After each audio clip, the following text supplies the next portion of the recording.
తాజా 30 రకుల్ ప్రీత్ సింగ్ ఇప్పుడు తెలుగులో అస్సలు ఖాళీ లేకుండా ఉన్న హీరోయిన్. సమంత తన ఎంగేజ్మెంట్తో రేసు నుంచి పక్కకు తప్పుకోవడంతో రకుల్ నెంబర్ 1 స్థానంలోకి వచ్చింది. ప్రస్తుతం రకుల్కు పోటీ రాగలిగిన సత్తా కీర్తి సురేష్కు మాత్రమే ఉంది. కానీ ఆమె సెలెక్టివ్గా సినిమాలు చేస్తోంది. ఈ కారణంగా రకుల్ టాలీవుడ్ జర్నీ ఎదురు లేకుండా సాగుతోంది. పెద్ద హీరోలందరూ మొదట రకుల్ వైపే చూస్తున్నారు. చేతి నిండా సినిమాలతో రకుల్ ఫుల్ బిజీగా ఉన్నప్పటికీ సామాజిక సేవా కార్యక్రమాల్లో కూడా పాల్గొంటోంది. ఇటీవల రకుల్ మంచు లక్ష్మితో దోస్తీ చేసింది. ఆమెతో కలిసి తిరుమల కొండకు నడిచి వెళ్ళింది.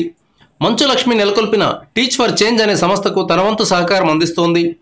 పిల్లల్లో నాయకత్వ లక్షణాలు పెంచాలనే ఉద్దేశంతో మంచు లక్ష్మి టీచ్ ఫర్ చేంజ్ను స్థాపించింది. ఈ సంస్థ తరపున రకుల్ బంజారాహిల్స్లోని గవర్నమెంట్ స్కూల్కు వెళ్ళింది. అక్కడ 8వ తరగతి విద్యార్థులతో కాసేపు గడిపింది. వారికి పాఠాలు చెప్పింది, పాటలను నేర్పింది.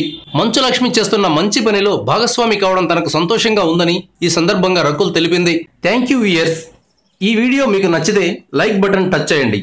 తాజా 30 ఛానల్కు సబ్స్క్రైబ్ చేయండి. మీ మిత్రులకు షేర్ చేయండి.